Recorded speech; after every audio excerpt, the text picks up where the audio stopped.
Στο σημερινό επεισόδιο θα δούμε ένα θέμα γύρω από το οποίο πολλές συζητήσεις γίνονται στις παρέες και στα καφενεία, πολλή διαδικτυακή τσακωμή και πάρα πολλές γνώμες ακούγονται σε ιστοσελίδες και κανάλια.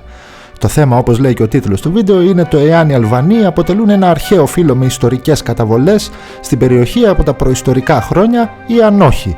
Πράγμα που σημαίνει ότι ο λαός αυτός έφτασε αργότερα στην περιοχή και οργανώθηκε σιγά σιγά παίρνοντας τα εθνικά χαρακτηριστικά που γνωρίζουμε σήμερα. Είμαι σίγουρος ότι η πλειοψηφία όσων βλέπουν αυτό το βίντεο έχουν ήδη μια απάντηση στο μυαλό τους. Και αυτός είναι ο λόγος που κάνω αυτό το βίντεο. Όχι για να μειώσω τους Αλβανούς, όχι για να τους πενέψω, όχι γιατί έχω αλυτρωτικές αιμονές και πολλά ακόμα όχι. Καλό είναι να τα λέμε αυτά γιατί ζούμε σε περίεργες εποχές και πολλοί θίγονται με το παραμικρό. Κάνω αυτό το βίντεο γιατί θέλω να βάλουμε τα πράγματα σε μία σειρά και να αντιμετωπίζουμε την ιστορία όπως της αξίζει, με στοιχεία και επιστημονική σκέψη και όχι με ευσεβείς πόθους, με παραπληροφόρηση από ακραίους κάθε πλευράς ή με απλουστεύσεις της πρώτης δημοτικού όπως συνηθίζεται. Νομίζω το ξεκαθάρισα, όχι ότι θα αποφύγω το κράξιμο στα σχόλια βέβαια, αλλά τουλάχιστον το προσπάθησα. Πάμε να τα δούμε αναλυτικά. Σύμφωνα με την επιστημονική μέθοδο, κάθε ισχυρισμός χρειάζεται απόδειξη για να θεωρείται έγκυρος. Επειδή η ιστορία όμως δεν είναι μαθηματικά, για να αποδείξουμε ότι ένας σύγχρονος λαός έχει άμεση σύνδεση με συγκεκριμένους πληθυσμούς του βαθέως παρελθόντος, χρησιμοποιούμε 6 πολύ συγκεκριμένα κριτήρια. Δεν τα χρησιμοποιούμε γιατί έτσι μας αρέσει, αλλά γιατί αυτά ή μερικά από αυτά παρατηρούνται σε όλους τους λαούς με αποδεδειγμένη ιστορική συνέχεια. Πάμε τώρα στο θέμα μας να δούμε αν και πόσα από αυτά ισχύουν στην περίπτωση των Αλβανών. Το πρώτο είναι η γλωσσική συνέχεια. Η αλβανική γλώσσα είναι ένας ξεχωριστός ινδοευρωπαϊκός κλάδος που αναπτύχθηκε την πρώτη χιλιετία μετά Χριστόν. Δεν υπάρχει κανένα αρχαίο κείμενο ή επιγραφή που να παραπέμπει σε αυτή τη γλώσσα. Και σχετικά με κάποιες εικασίες που θέλουν την αλβανική γλώσσα συνέχεια της πελασγικής γλώσσας, πρέπει να πούμε ότι η πελασγική, αν υπήρχε ως συνεκτική γλώσσα, δεν είμαστε σίγουροι καν γι' αυτό, είναι άγνωστη και γενικά θεωρείται προ-ινδοευρωπαϊκή ή αταξινόμητη. Ως εκ τούτου δεν υπάρχει κανένα κείμενο, φράση ή έστω λέξη στα αλβανικά που να μπορεί να είναι δυνατόν να συνδεθεί με την πελασγική γλώσσα.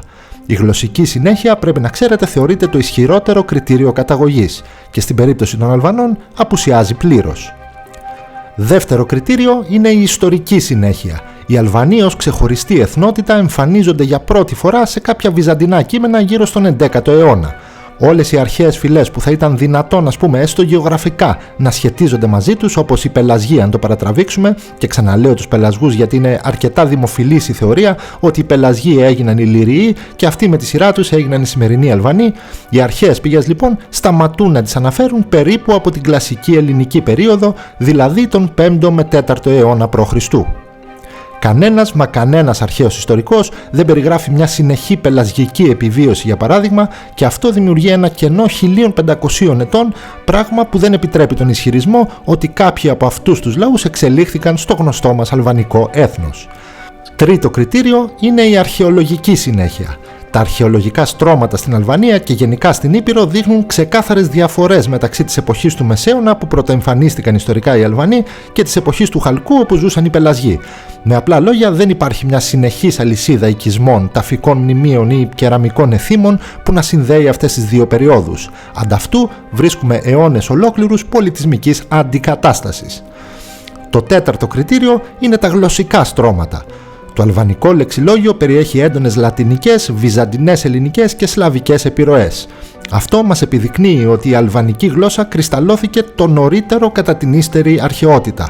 Αν προερχόταν από αυτόχθονες ή μη φυλές της εποχής του Χαλκού, τέτοιες επιρροές θα ήταν λιγότερο ορατές γιατί η γλώσσα θα είχε ήδη αιώνες που θα μιλιόταν και έτσι θα είχε παγιωθεί διαφορετικά. Πέμπτο κριτήριο είναι η τοπονυμική συνέχεια. Τα τοπονύμια είναι εξαιρετικοί δείκτες ιστορικής συνέχειας. Στην Αλβανία, ωστόσο, και τα τοπονύμια έχουν μόνο ελληνικές, λατινικές και σλαβικές επιρροές. Δεν υπάρχει τίποτα που να θυμίζει λαούς της εποχής του Χαλκού ή του Σιδήρου. Έκτο και τελευταίο κριτήριο είναι η μυθολογική ή προφορική σύνδεσμη παράδοσης. Η αλβανική λαογραφία, όπως όλες οι λαογραφίες, περιέχει έπι, παροιμίες, θρύλους και έθιμα που προέρχονται όμως από μεσαιωνικά, φεουδαρχικά και οθωμανικά πλαίσια. Δεν υπάρχουν για παράδειγμα έθιμα γιορτών από κάποια παλιά πατρώα θρησκεία ή ανάλογες παροιμίες. Αν οι Πελασγοί ή οποιασδήποτε άλλες αρχαίες φυλές ήταν οι πρόγονοί τους, κάποια ηχό θα επιβίωνε στο πέρασμα των αιώνων στην προφορική τους κληρονομιά. Όμως δεν υπάρχει καμία.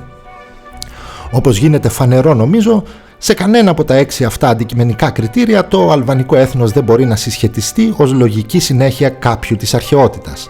Αν έστω κάποια από αυτά τα κριτήρια παρουσίαζαν ψήγματα εγκυρότητας, τότε ίσως θα μπορούσαμε να αφήσουμε ανοιχτό το ενδεχόμενο μιας πιθανότητας σε μελλοντικές ανασκαφές να μας επιβεβαιωθούν και άλλα κριτήρια. Η πλήρης όμως απουσία αποδείξεων σε όλα τα βασικά κριτήρια νομίζω ότι μας δείχνει όρημα και αντικειμενικά την πραγματικότητα. Και είμαι σίγουρος τώρα ότι πολλοί φίλοι Αλβανοί θα βομβαρδίσουν κυριολεκτικά τα σχόλια του καναλιού λέγοντάς μου ότι ναι, το ξέρουμε ότι δεν καταγόμαστε από τους πελασγούς, αλλά όμως είμαστε Ηλυριοί και η συνέχειά μας είναι ανδιαμφισβήτητη.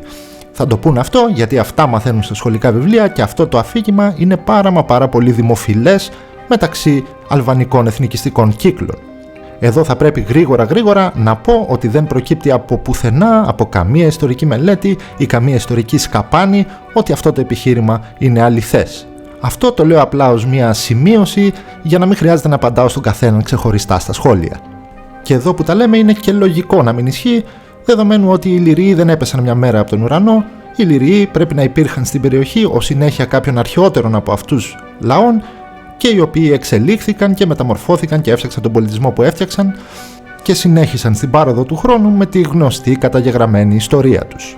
Στην καλύτερη περίπτωση για τους Αλβανούς, θα πρέπει οι Ηλυριοί τουλάχιστον να αφομοίωσαν άλλους αρχαιότερους λαούς με τους οποίους οι Αλβανοί να έχουν κάποια σχέση, ώστε να μπορέσουμε να υποστηρίξουμε το επιχείρημά τους.